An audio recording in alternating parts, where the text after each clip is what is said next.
بسم الله الرحمن الرحيم وبه نستعين وصلى الله على النبي الكريم. عن عطية بن عروة رضي الله تعالى عنه قال قال رسول الله صلى الله عليه وآله وسلم لا يبلغ العبد أن يكون من المتقين حتى يدع ما لا بأس به حذرا لما به بأس.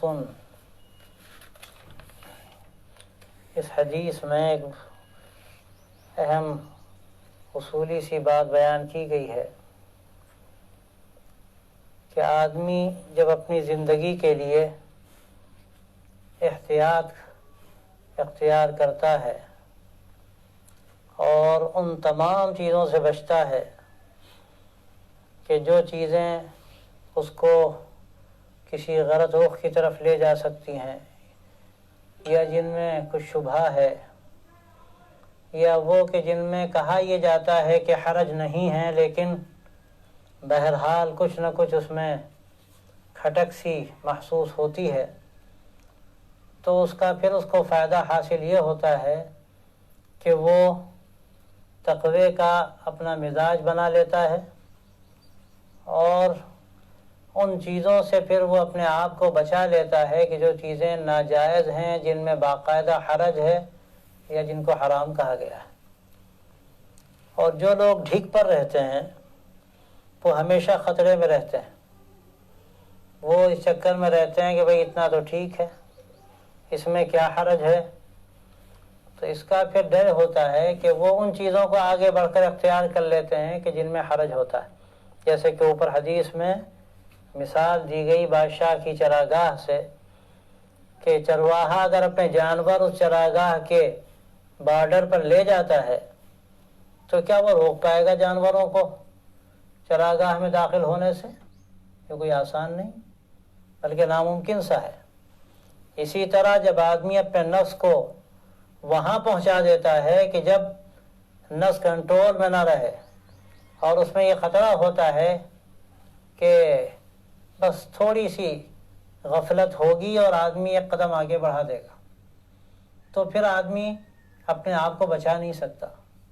تو یہاں جو حدیث میں آپ صلی اللہ علیہ وسلم نے بات فرمائی ہے کہ اگر تم تقوی کی صحیح زندگی اختیار کرنا چاہتے ہو اور متقین کی فہرست میں شامل ہونا چاہتے ہو تو پھر اس کا راستہ یہ ہے کہ جن چیزوں میں حرج نہیں ہے ان چیزوں کو بھی چھوڑ دیا جائے ان چیزوں سے بچنے کے لیے کہ جن میں حرج ہے، ان چیزوں سے بچنے کے لیے کہ جن میں حرج ہے. اب اس میں بڑی تفصیلات ہیں، اگر آدمی اپنی زندگی کو دیکھے تو اس کو اندازہ ہوگا کہ کہاں کہاں ہم سے غلطی ہوتی ہے اور ہم ٹھیک پر پہنچ جاتے ہیں. شعبہ زندگی میں ہر جگہ آپ دیکھیں تو ایسی بہت سی مثالیں مل جائیں گی. تجارت میں، بزنس میں لوگ مسائل معلوم کرتے ہیں، نئے نئی بہت سی شکلیں سامنے آئی ہیں. تو اس میں جب تک مکمل یہ تحقیق نہ ہو کہ جائز ہے کہ یا جائز نہیں، جائز ہے تو ٹھیک ہے، اس کو اختیار کر سکتا ہے آدمی.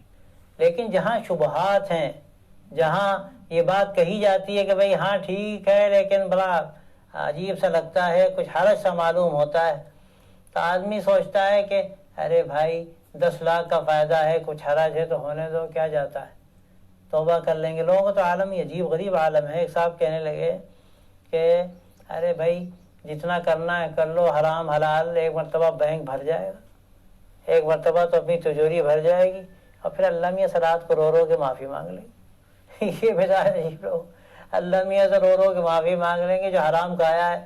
حدیث میں صاف صاف یہ بات کہہ دی گئی کہ جو حقوق العباد ہیں وہ بغیر ادائیگی کے یا بغیر معافی کے معاف نہیں ہوتے. جب تک بندہ معاف نہ کرے، جب تک کہ وہ حقوق ادا نہ کیے جائیں، اس وقت تک وہ حقوق معاف نہیں ہوتے.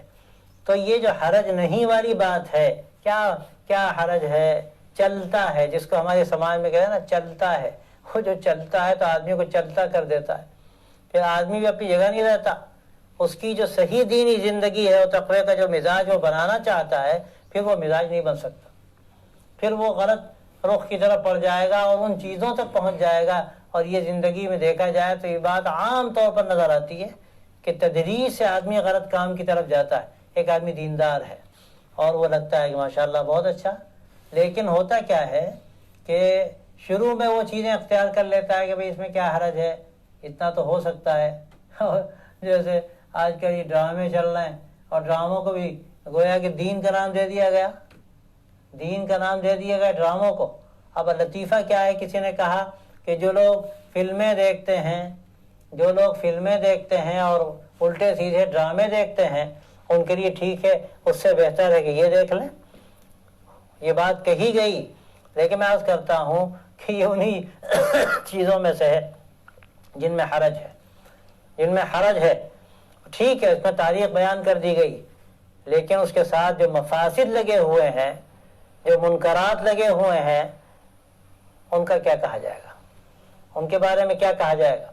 اور یہ کہنا کہ وہ ڈرامہ دیکھتے ہیں، فلم دیکھتے ہیں تو اس سے بہتر ہے کہ یہ دیکھیں، تو یہ تو ذرا سا ہلکی بات ہے اور اس میں احتیاط کی ضرورت ہے. اور کمال اس کا یہ ہوا، نتیجہ یہ ہوا کہ ہمارے بہت سے بھائی رمضان کے مبارک مہینے میں اس لغو چیز میں پڑ گئے، تلاوت چھوڑ کے، ذکر چھوڑ کے، اللہ کی طرف توجہ چھوڑ کر ان لغویات میں پڑے ہوئے ہیں.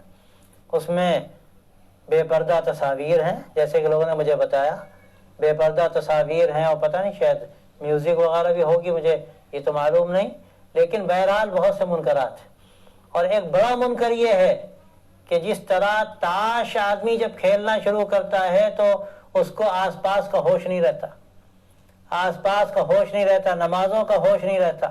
اس قدر اس میں انہماک پیدا ہو جاتا ہے کہ آدمی کو پھر کچھ یاد نہیں رہتا.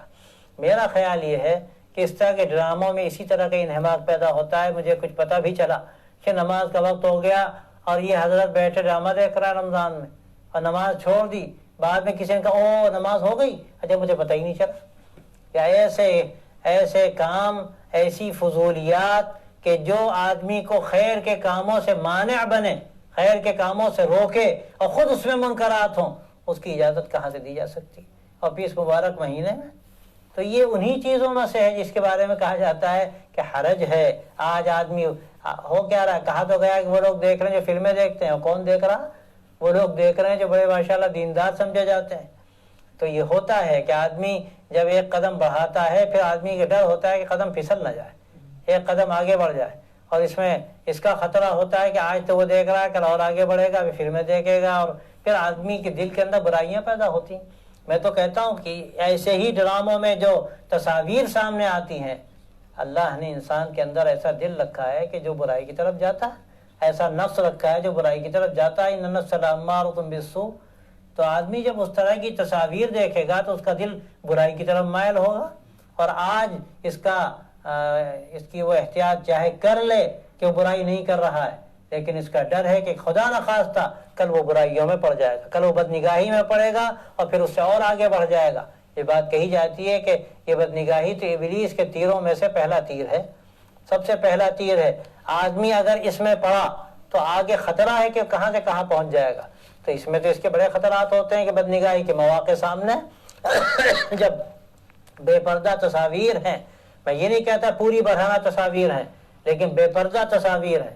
اور بے پردہ تصاویر خاصی کسی حد تک اس کو ہم برہنہ بھی کہہ سکتے ہیں، یعنی بالکل سر کھلے ہوئے ہوں گے اور یعنی وہ جسم کے بعض حصے بھی کھل جاتے ہوں گے کہ جن کی طرف دیکھنے کی اجازت کہیں سے نہیں دی جا سکتی. تو ایسی صورت میں انسان پھر برائی کی طرف چلا جائے گا. تو کہنے کا مقصد یہ ہے کہ وہ تمام چیزیں کہ جن میں آدمی محسوس کرتا ہے کہ اس کا یہ دیکھنا ٹھیک ہے کہ نہیں ہے، یا یہ کام کرنا ٹھیک ہے کہ نہیں ہے، تو سمجھ لینا چاہیے کہ وہاں کچھ نہ کچھ گڑبڑ ہے. اور وہ ان چیزوں میں سے ہے کہ جس میں حرج ہے. پر جن چیزوں میں حرج ہے ان کو آدمی چھوڑ دے گا تو پھر ان چیزوں سے جن چیزوں میں حرج نہیں سمجھا جاتا ان کو چھوڑ دے گا تو ان چیزوں سے بھی بچ جائے گا جن میں حرج ہے. یہی کہتے چلتا ہے کوئی حرج نہیں، ابھی بچہ جیسے بچوں کے بارے میں ہوتا ہے.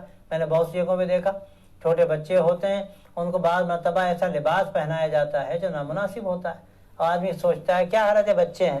اور یہی حرج ہے. آج وہ بچے ہیں اور دیکھنے والا اس کو دیکھ رہا ہے، اس کا ذہن بھی خراب ہو رہا ہے، اور خود بچے کا ذہن خراب ہو رہا ہے کہ ہاں اس طرح کا لباس پہننا بھی درست ہے. تو یہ بھی ایک طرح کی حرج کی بات ہے. اسی طرح تصاویر کے مسئلے میں ہوتا ہے. اس زمانے میں مارکیٹ میں کثرت سے ایسی چیزیں ملتی ہیں جس میں تصاویر ہوتی ہیں.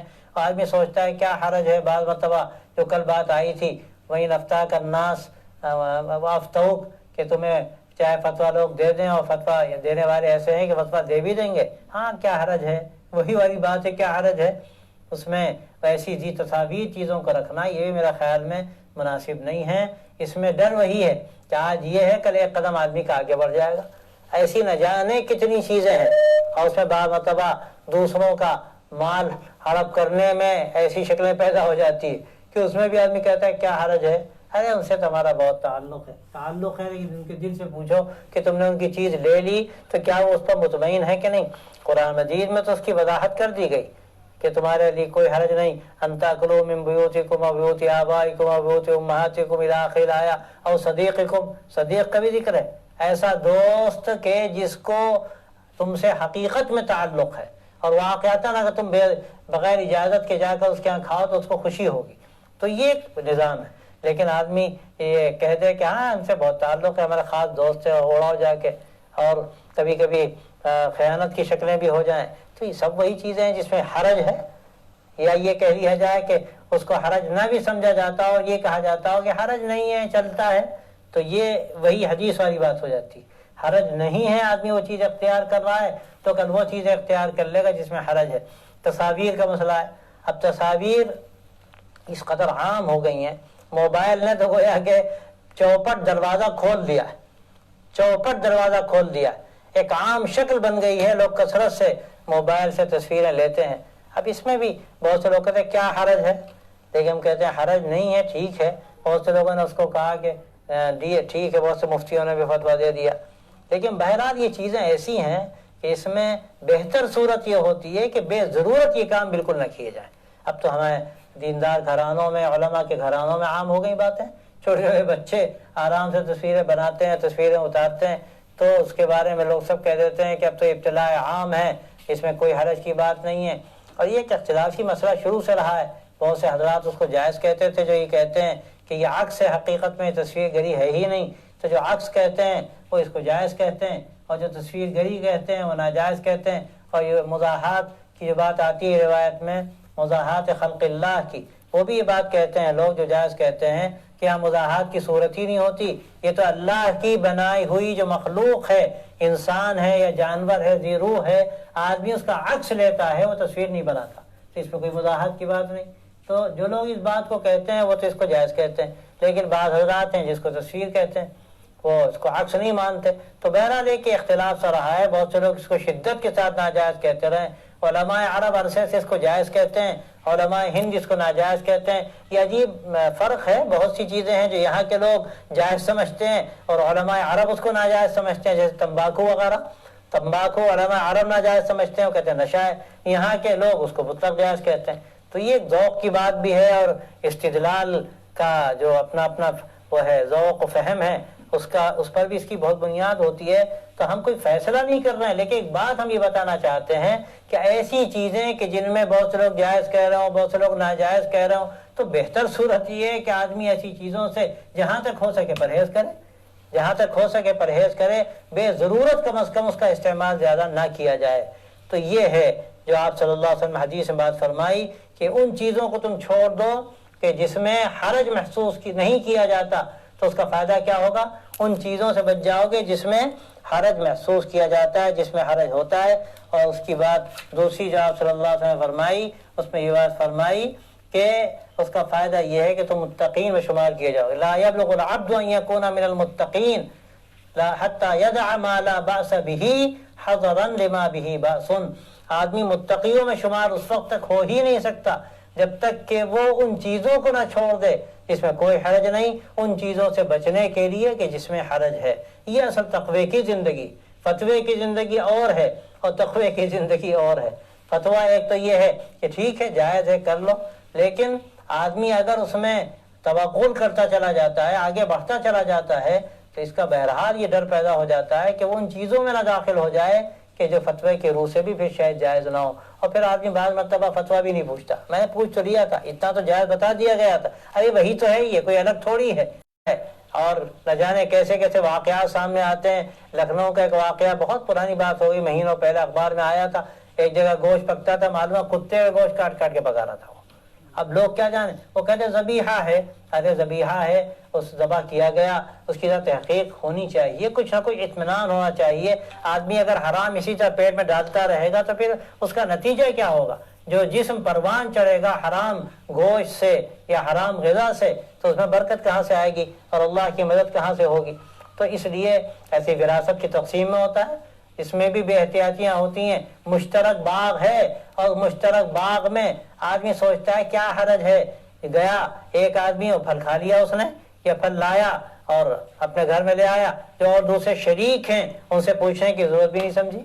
ہمارے حضرت مولانا رحمۃ اللہ علیہ کے جو نانا تھے حضرت شاہ جہان نبی صاحب رحمۃ اللہ علیہ، ان کی پوتے کا قصہ ہے، وہ غالباً سراج میاں کا واقعہ ہے کسی کا ہمارے خاندانی کے، تو وہ مشترک تھا، بلکہ شاید حضرت رحمۃ اللہ علیہ کی جو والدہ تھیں ان کے بھائی کا قصہ ہے، وہ مشترک باغ تھا۔ اب وہاں کوئی ایک پھل گرتا تھا تو وہ اٹھا کے لے کے آتے تھے ان کے پاس کہ بہن کیا ہم یہ کھا لیں؟ تو وہ کہتی تھی بھائی صاحب کیا حرج ہے، ایک پھل گر گیا، آپ اس میں کھا لیں، کوئی حرج نہیں، گرا ہوا ہے، کہ نہیں تمہارا بھی اس میں حصہ ہے تو تم سے پوچھنا ضروری۔ یہ احتیاط کی بات یہ ہے اس میں کہ جس میں آدمی یہ کہ اس میں کیا حرج ہے، کہیں باغ میں پیڑ گر گیا کوئی اٹھا ہی لے جائے گا تو گویا کہ ایسی معمولی چیزوں میں سمجھا جائے گا کہ جن کا استعمال کر لینا جائز ہو، لیکن اس کے باوجود یہ احتیاط کا تقاضا ہے، یہ احتیاط کا تقاضا ہے۔ تو یہ احتیاط کا جو تقاضا ہے اس کا اگر خیال رکھا جائے گا اور ان چیزوں میں جن کو لوگ کہہ دیتے ہیں سب چلتا ہے، ٹھیک ہے، حرج نہیں ہے، ان کو چھوڑ دیا جائے گا تو اس کا فائدہ یہ ہوگا کہ ان چیزوں سے بچنا آسان ہو جائے گا کہ جن میں حرج ہے، جو جائز نہیں، اور پھر صحیح تقوی کی جو زندگی ہے وہ زندگی کا اختیار کرنا بھی انشاءاللہ آسان ہو جائے گا۔ اللہ تبارک و تعالی ہم سب کو توفیق عطا فرمائے۔ وآخر دعوانا ان الحمد للہ رب العالمین۔